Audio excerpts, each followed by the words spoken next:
ಇವತ್ತು ನಾವೊಂದು ನಮ್ಮನೇಲಿ ಗುಜ್ಜು ತಂದಿದ್ದಾರೆ, ಅಂದರೆ ಹಲಸಿನಕಾಯಿ. ಇದರದ್ದು ಕಬಾಬ್ ಮಾಡಿ ತೋರಿಸ್ತೇನೆ ಹೇಗೆ ಮಾಡೋದು ಅಂತ. ಬನ್ನಿ ಮಾಡುವ. ಮೊದಲಿಗೆ ನಾವು ಇದರದ್ದು ಅರ್ಧ ಪೀಸ್ ತೆಗೆದಿದ್ದೀನಿ, ನಾನು ಅರ್ಧ ಪೀಸಲ್ಲಿ ಮಾಡ್ತಾ ಇದ್ದೀನಿ. ಉಳಿದದ್ದು ನಾವು ನಾಳೆ ಪದಾರ್ಥ ಇಲ್ಲದಿದ್ದರೆ ಪಲ್ಯ ಮಾಡ್ತೇವೆ. ಇವಾಗ ಮೊದಲಿಗೆ ನೋಡಿ, ಇದನ್ನು ಕಟ್ ಮಾಡಿ ಇಟ್ಟಿದ್ದೇನೆ, ಈ ಥರ ಪೀಸ್ ಮಾಡಿ ಇಟ್ಟಿದ್ದೇನೆ. ಇದನ್ನು ಇವಾಗ ನಾವು ಉಪ್ಪು ಮತ್ತು ಅರಿಶಿನ ಹಾಕಿ ಬೇಯಲಿಕ್ಕೆ ಇಡಬೇಕು. ಮೊದಲಿಗೆ ನೀರು ಹಾಕ್ತೇನೆ, ಸ್ವಲ್ಪ ರುಚಿಗೆ ತಕ್ಕಷ್ಟು ಉಪ್ಪು ಹಾಕುವ.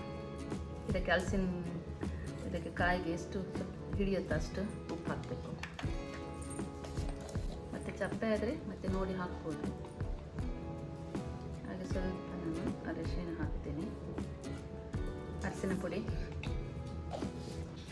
ಇವಾಗ ಮಿಕ್ಸ್ ಮಾಡುವ. ಇದು ಸರಿ ಬೇಯಬೇಕು, ಚಂದ ಬೆಂದರೆ ಕಬಾಬ್ ಕೂಡ ಒಳ್ಳೆ ಸಾಫ್ಟಾಗಿ ಬರ್ತದೆ. ಇದನ್ನು ಮುಚ್ಚಿ ಬೇಯಲಿಕ್ಕೆ ಇಡುವ. ನಾವಿವತ್ತು ಒಲೆಯಲ್ಲಿ ಮಾಡ್ತಾ ಇದ್ದೇವೆ. ಒಲೆಯಲ್ಲಿ ಮಾಡಿ ತೋರಿಸ್ತೇನೆ ಹೇಗೆ ಮಾಡೋದು ಅಂತ. ಒಲೆಯಲ್ಲಿ ಮಾಡಲಿಕ್ಕೆ ಖುಷಿ ಆಗ್ತದೆ. ಇವಾಗ ಗ್ಯಾಸ್ ಕೂಡ ಸಿಗೋದಿಲ್ಲಲ್ಲ, ಹಾಗೆ ಒಲೆಯಲ್ಲಿ ಮಾಡುವ.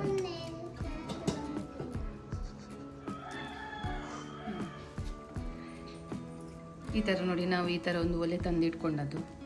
ಒಳಗೆ ಉಂಟು ಒಲೆ, ಆದರೆ ಹೀಗೆ ಇದನ್ನು ಹೊರಗಡೆ ಕೂಡ ಇಡ್ಬೋದು. ಇದು ಸಿಗ್ತದೆ ಹೊರಗಡೆ, ಅದರಲ್ಲಿ ಮಣ್ಣಿನ ಪಾತ್ರೆ ಎಲ್ಲ ಸಿಗ್ತದಲ್ಲ, ಅಲ್ಲಿ ಸಿಗ್ತದೆ. ಇದು ಸರಿ ಬೇಯಬೇಕೀಗ. ಇವಾಗ ಹಲಸಿನಕಾಯಿ ಬೆಂದಿದೆ ನೋಡುವ. ಬೆಂದಾಗೆ ಕಾಣ್ತಾ ಉಂಟು.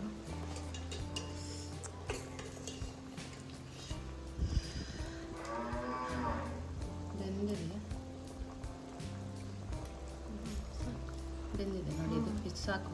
ಇವಾಗ ಮತ್ತೆ ಎಣ್ಣೆಯಲ್ಲಿ ಕೂಡ ಹಾಕ್ಲಿಕ್ಕೆ ಉಂಟಲ್ಲ, ಆಗ ಸರಿ ಬೇಯ್ತದೆ. ನೀರು ಬಗ್ಗಿಸ್ತಾನೆ ಈಗ.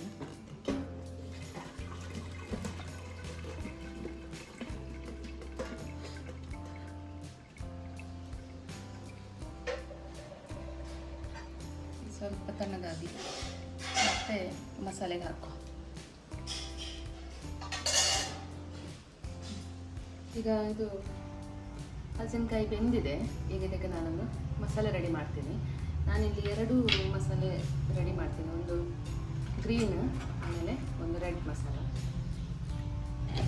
ಇದಕ್ಕೆ ಮೊದಲಿಗೆ ನನ್ನ ಹತ್ರ ಇದು ಆಲ್ರೆಡಿ ಇದೆ ಗ್ರೀನ್ ಮಸಾಲ ಪೌಡರ್ ಇದೆ. ಇದರಲ್ಲಿ ಇದು ಪುದೀನದ್ದು, ಇದನ್ನು ಹಾಕ್ತಾ ಇದ್ದೀನಿ ಮೊದಲಿಗೆ, ಕಬಾಬ್ ಪೌಡರ್. ನಿಮ್ಮ ಹತ್ರ ಈ ಥರದ ಇಲ್ಲದಿದ್ದರೆ ರೆಡ್ ಮಸಾಲದಲ್ಲೂ ಕೂಡ ಮಾಡ್ಬೋದು. ಈಗ ಇದು ಮಸಾಲ ಪೌಡ್ರ್ ಹಾಕಿದ್ದೇನೆ. ಇದಕ್ಕೆ ಇವಾಗ ನಾನು ಮೊಸರು ಹಾಕ್ಕೊಳ್ತಾ ಇದ್ದೇನೆ. ಒಂದು 3 ರಿಂದ 4 ಸ್ಪೂನಷ್ಟು ಮೊಸರು ಹಾಕ್ತೀನಿ.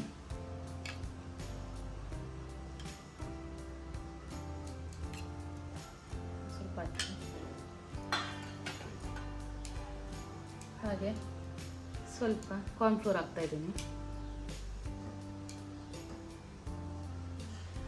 ಸಾಕು, ಒಂದು 2-3 ಸ್ಪೂನ್ ಹಾಕಿದೆ. ಇವಾಗ ಒಂದು ಅರ್ಧ ಲಿಂಬೆ ಹುಳಿ ಹಿಂಡ್ತೀನಿ. ಇದನ್ನು ಮಿಕ್ಸ್ ಮಾಡುವ. ಸರಿ, ಇದು ಸ್ವಲ್ಪ ಮಸಾಲೆ ದಪ್ಪ ಉಂಟು, ಸ್ವಲ್ಪ ನೀರು ಹಾಕ್ಬೋದು ಇದಕ್ಕೆ.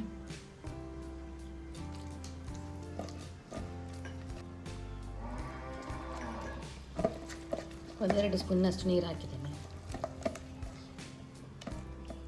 ಈ ಹಲಸಿನಕಾಯಿ ಹಾಕುವ, ಬೆಂದ ಹಲಸಿನಕಾಯಿ.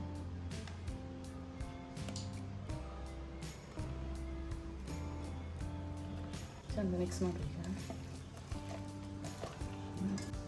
ಈಗ ಇದನ್ನೊಂದು 10 ನಿಮಿಷ ಬದಿಗಿಡುವ. ಈಗ ರೆಡ್ ಮಸಾಲ ಮಾಡುವ. ಇದಕ್ಕೆ ಇವಾಗ ನಾನು ರೆಡ್ ಮಸಾಲ ಪೌಡರ್ ಹಾಕ್ತಾ ಇದ್ದೀನಿ. ಇದು ನಾರ್ಮಲ್ ಯಾವುದೇ ಮಸಾಲ ಪೌಡರ್ ಹಾಕ್ಬೋದು ನೀವು. ಕಾರ್ನ್ಫ್ಲೋರ್ ಹಾಕ್ತಾ ಇದ್ದೀನಿ, ಹಾಕ್ತೀನಿ. 4 ಸ್ಪೂನ್ ಹಾಕ್ತೀನಿ. ಮತ್ತು ಲಿಂಬೆಹಳ್ಳಿ ಹಿಂಡ್ತೀನಿ ಇದಕ್ಕೆ ಕೂಡ ಮಿಕ್ಸ್ ಮಾಡಿ. ಇದಕ್ಕೆ ನೀವು ಯಾವ ಬ್ರ್ಯಾಂಡ್ ಇದು ಕಬಾಬ್ ಪೌಡರ್ ಕೂಡ ಹಾಕ್ಬೋದು.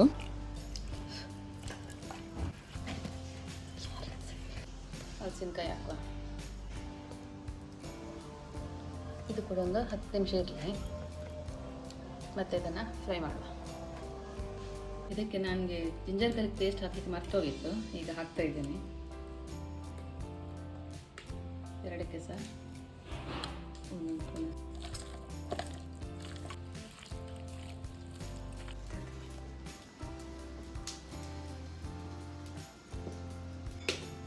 ಈಗ ಇದು ಎಣ್ಣೆ ಕಾಯಕ್ಕೆ ಇಟ್ಟಿದ್ದೇವೆ, ಎಣ್ಣೆ ಕಾಯ್ತಾ ಇದೆ.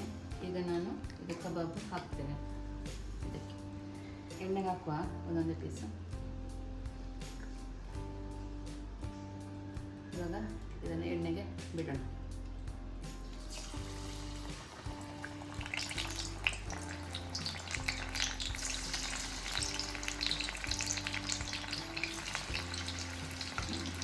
ಚಿಕನ್ ಕಬಾಬ್ ಅಷ್ಟೇನೆ ಟೇಸ್ಟ್ ಆಗ್ತದೆ.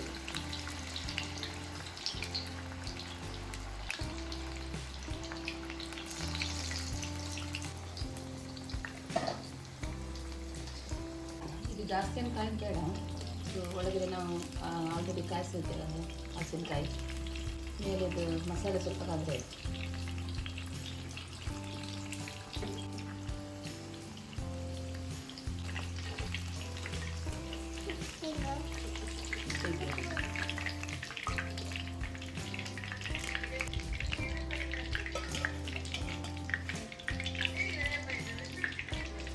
ನಾವು ರೆಡ್ ಮಸಾಲ ರೆಡಿ ಮಾಡಿದ್ದೇವೆ, ಅದನ್ನು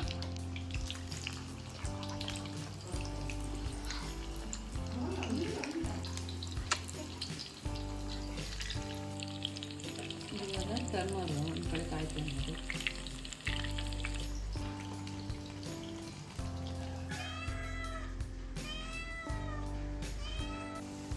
ಇದಾಯಿತು, ತೆಗೆಯೋಣ.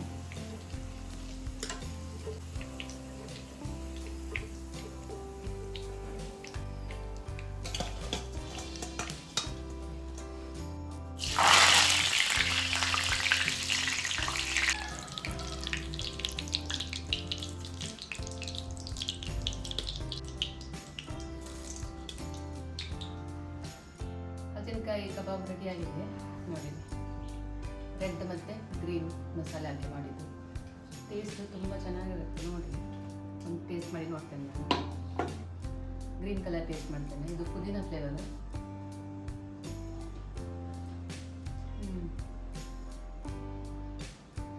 ಚೆನ್ನಾಗಿ ಬೆಂದಿದೆ. ಒಳ್ಳೆ ಚಿಕನ್ ಕಬಾಬ್ ಥರನೇ ಉಂಟು. ಬಾ ಇಲ್ಲ, ಇದು ರೆಡ್ ಕಲರ್ ಕೂಡ. ಇದು ರೆಡ್ ಮಸಾಲೆ ಹಾಕಿ ಮಾಡಿದ್ದು.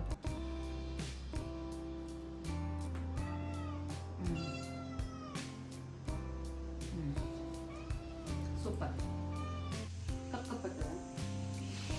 ಕಪ್ ಮಾಡಿ ನೀ ಮಾತಾಡ.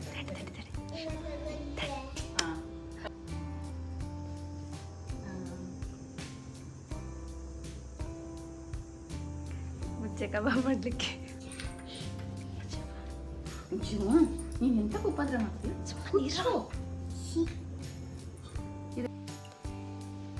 ಈಗ ನೋಡಿ ಎಣ್ಣೆ ಕಾಯಕ್ಕೆ ಇಟ್ಟಿದ್ದೀನಿ. ಎಣ್ಣೆ ಕಾಯ್ತಾ ಉಂಟು. ನಿಮಿಷ